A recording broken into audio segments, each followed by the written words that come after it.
This video brought to you in part by these fantastic sponsors. Hey guys, what is up and welcome to the channel. I am the Shotgun Shogun and today we are going to be talking about normal mode raid Devourer Arahakan. Now, Devourer Arahakan is a dark warrior type enemy with about 90,000 hit points. You will be defeating him first. He's pretty much the gatekeeper to most of the rest of the raid. Now, he is going to come with 2 spiders that you're going to have to deal with. And, well, my team is a little bit overgeared for this fight, but I wanted to make sure that I could show you how everything works without having to worry about any sort of issues. So let me run in here and we'll take a look at his buffs and all of the things that he does.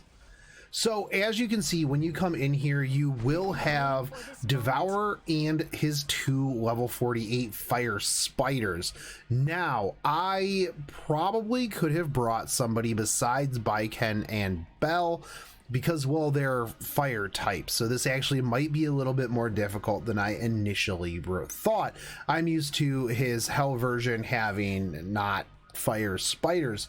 So anyways, you will want to bring some AoE DPS, you will want to bring defense break because you're going to need to burn down these spiders in front of him. As you can see up here, he has the skill Corrupted Web. This sprays a corrupted web at all enemies, decreasing speed for 2 turns and decreasing combat readiness by 50% right out of the gate. He will also summon 2 spiders. The skill can be used only after all allies except for him are dead. So after you kill his spiders, he is going to use this. So actually the first turn is going to be one of the more crucial times because you're going to want to set up your debuff immunity. You're going to want to have all of your stuff ready so that when he is going to hit you with that corrupted web, you are prepared for it. Now let's talk about his other skills. You have dash. This dashes towards the enemy and attacks with a 75% chance to stun for 1 turn. This is his basic attack. 75% chance to stun sucks because it's more like a 100% chance to stun. His next skill is stance change. If corrupted web can be used, this grants him immunity that cannot be dispelled and dramatically decreases the damage received. If corrupted web cannot be used, all enemies are inflicted with an unable to be buffed debuff that cannot be dispelled and is not affected by immunity. So one of the things that's really big about this is you're going to want to set up all of your buffs right before he uses his corrupted web. Otherwise you're going to be hit with a couple of turns of cannot be buffed. That is going to just ruin all of your plans. If you are running a TAM, you're going to want to just use her S1 in order to burn him down because the S2 will not buff or anything along those lines. It will heal, but all of the buffs that come with it, poof, gone. So because of this, while he has his corrupted web ready, he's going to take no damage and he is going to be debuffed he's going to be debuff immune. So you're going to want to focus on those spiders during that time. Now the next one is the Incubate Venom. This increases attack and speed of the caster at the end of each turn. If corrupted web can be used, the caster is granted a stackable increased attack and crit hit chance. Now a lot of the bosses in this game will have stacking attack and speed buffs, so that way you can't just stall out the boss forever and ever and ever and just whittle him down. And this is kind of a hard stop. So after a while, he's just going to be doing so much damage that you're just going to absolutely get destroyed. Now, the last one is Crisis Response.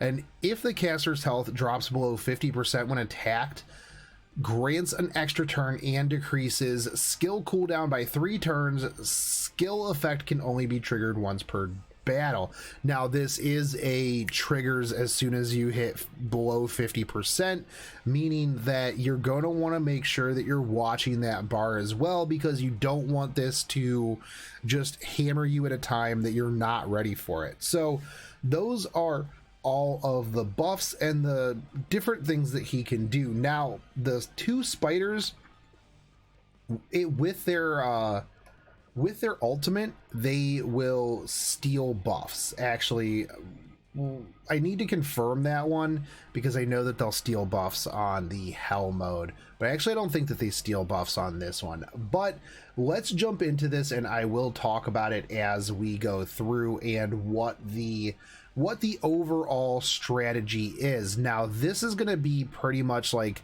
the buff phase. This is like your first round. This is where you're going to want to get your buff set up, things like that. So I don't really have too much here, but I do want to get immunity on Bell, so we're gonna do this.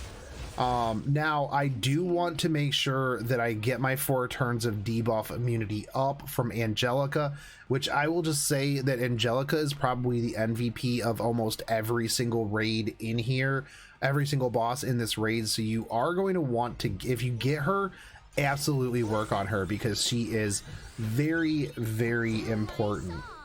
Now I am going to CR push because I don't have any sort of debuff blocking on me.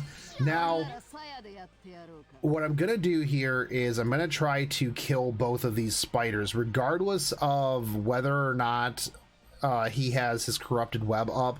He wouldn't go before I would be able to get my debuff immunity on. So I'll be able to kill that one, and then I get the second turn from the crit. So I'll try to kill this second one so that we can just take both of them out real easy. And I know at the beginning I said, oh man, I shouldn't have brought grass, but it didn't really matter too much there. So I will put up the 4 turns of debuff immunity just so that when I start hitting him, because he is going to corrupted web here in a moment, and these 2 turns are a little bit of a waste. It feels bad, but yeah, there's not too much that you can do about that sometimes, and you're gonna just be like, oh, but I wanted to use X, Y, or Z. Now if you see up here, you do have the red muscle blocking that is blocking all of his all of my buffs. Now during this phase when he can actually take damage, you are going to want to hit him with everything that you have, almost exclusively ignoring his spiders. Now if I tried to use my S2 here, it really wouldn't do much. It would CR push me, but that's about it. So instead of that, I'm gonna just use her S1 to get those double attacks off. Now don't have much here, there's not too much healing to be done, so I am going to actually just Archie so that the next set of attacks will just do more damage. Although I am going to probably push him below 50%.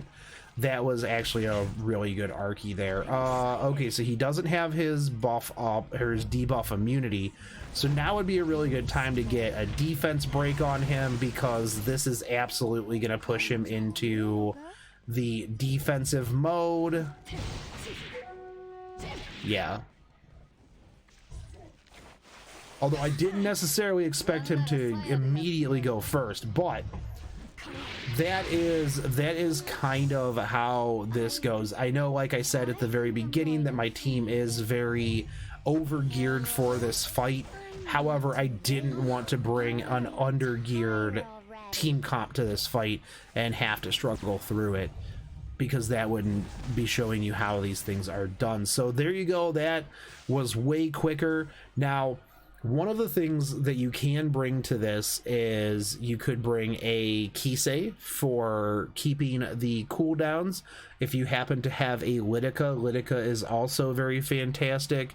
I would highly suggest bringing a Sez. A Sez will help you take care of the fire spiders at the front, and will just help out in general. Rose, in her normal form, is also very good at soaking up a little bit of that frontline damage, as well as bringing some buffs, things like that. Now, you will want to make sure that you are bringing cleave. That's why I suggest things like Sez. There are a ton of characters that will do cleave damage, and that's so that you can get both of those spiders down at the same time.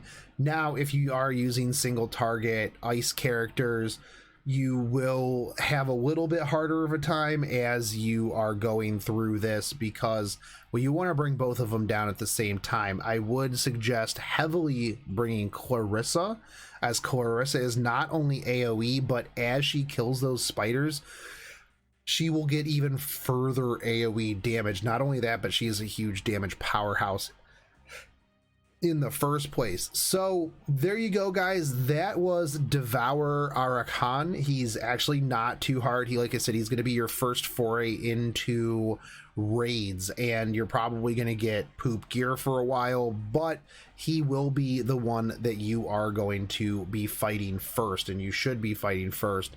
So get used to him. He is a bit different on the Hell Raid version, and I will go over that later. But next I will be covering Vera, who I typically follow up with. But after you finish him, you can pretty much go to any of the other ones except for Queen. But the next one will be Vera, and I should have that up next. So if you like these and you like the descriptions, go ahead and let me know, because I'm more than happy to make more of them. If there are Epic 7 items that you would like to see, just suggest them down in the comments, and I will do my best to get them done. But you can just help me out by hitting that subscribe button, smashing that bell notification, dropping me a like and a comment, and I will catch you next time. Take it easy, heirs. Peace.